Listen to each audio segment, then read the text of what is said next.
来吧，新玩具！今天我们来玩52 Toys 出品的这一款忍者神龟施耐德。之前52 Toys 拿到了忍者神龟的版权以后，有做过4个小龟啊，还可以两合体拼成那个神龟车啊，感觉那个玩法还是非常有趣的。这一回单体的 BOSS 反派史莱德也做了出来，可能是因为翻译的问题吧。我记得我们小时候这边动画片里边叫做史莱德啊，而这一回呢，官方的音译应该叫做施瑞德。配件方面，这回盒子里边会内置一个布置的披风，上面还有破损的效果，非常漂亮，质地还挺不错的，而且边缘这里边也内置了铁丝，可以方便去塑形。匣子形态，万能侠系列和猛兽侠的产品都是有一定区别的，虽然说外观看起来差不多，也是同模具，但在涂装的细节刻画方面还是有所不同的。边缘这里有着史莱德手臂上面那个刺的刻画，这边还有 Bad Guy 他们的大脚军团 logo。然后开匣，这一回的史莱不是叫顺口了吧？我们就叫按官方的译名施瑞德吧。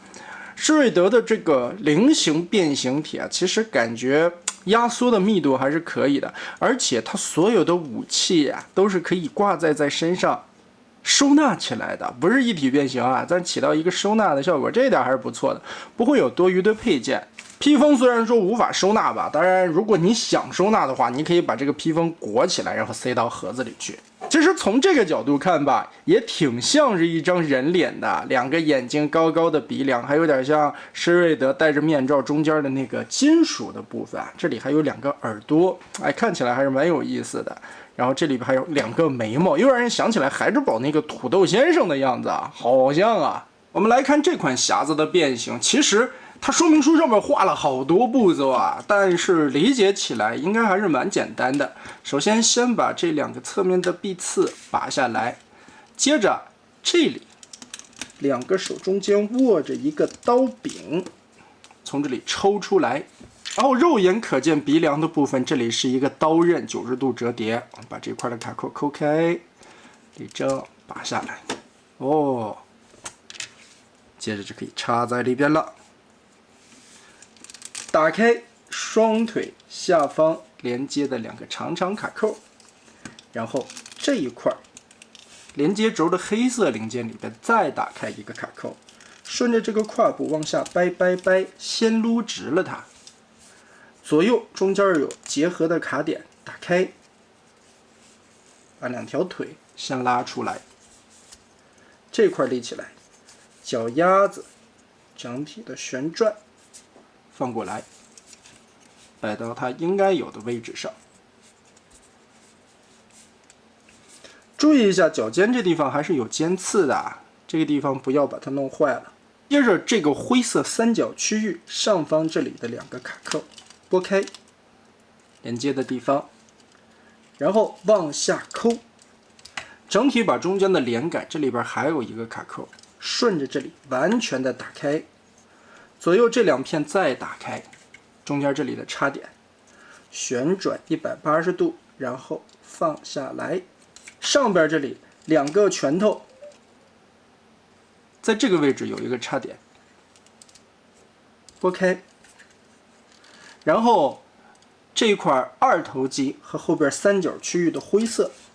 中间的扣点拔开，手腕往回缩，这里是一个滑道。放开以后，再把后方三角区域连接背包这一块的卡扣再卸开，环相扣的再锁压背包这一块，左右打开中间咬合的位置。头部从这个角度看，它这里有很多段的关节，首先90度立起来，脖子根部这里是一个双关节，往后推，旋转180，扭到前方去，紧接着一个滑道往下压，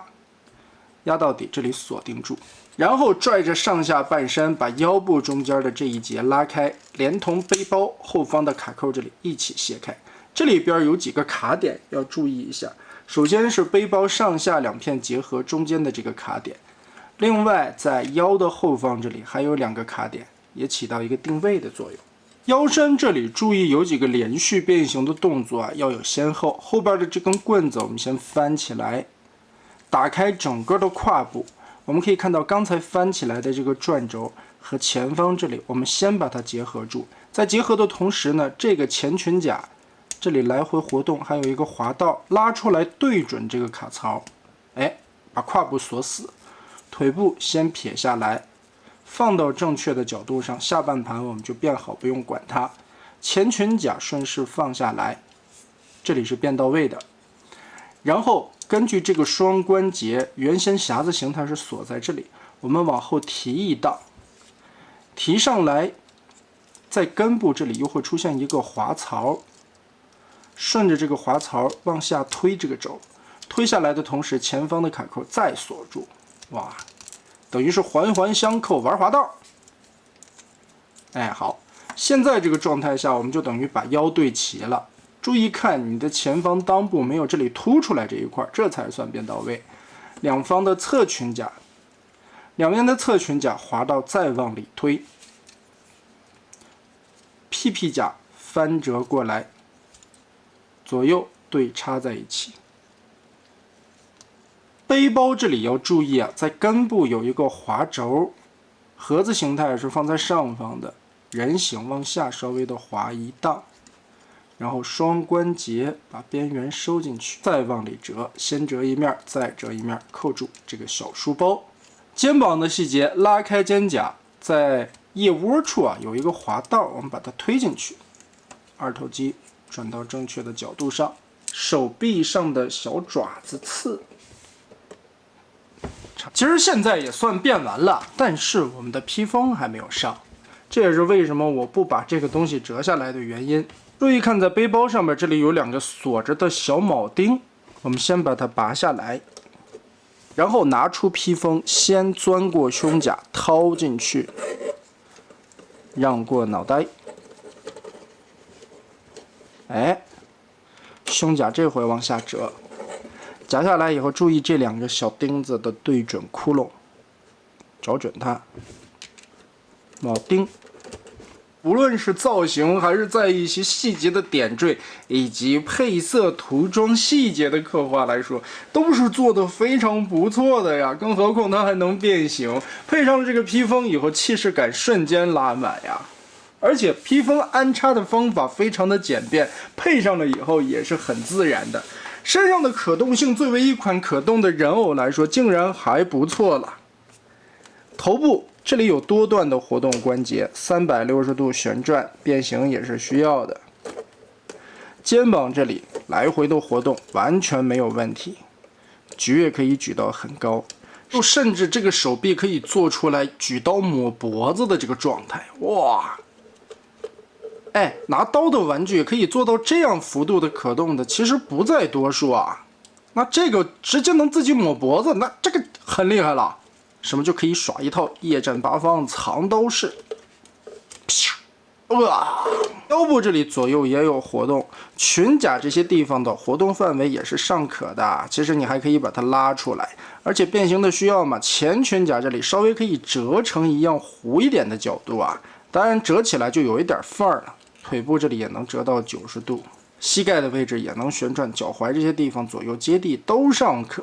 即使说没有这个披风，撩开看一下，这一款变成人形以后也是360度的无死角、无偷胶的，那这一点做的还是比较良心的啊。对于一款可变形的玩具来说，其实全身的配色方案搭配下来以后，还是挺还原动画片印象中的那个样子的。但是这种灰色的塑料件吧，就避免不了多多少少会出现一点水纹，但灰色的水纹至今是塑料件无法解决的难题，这个就无所谓了。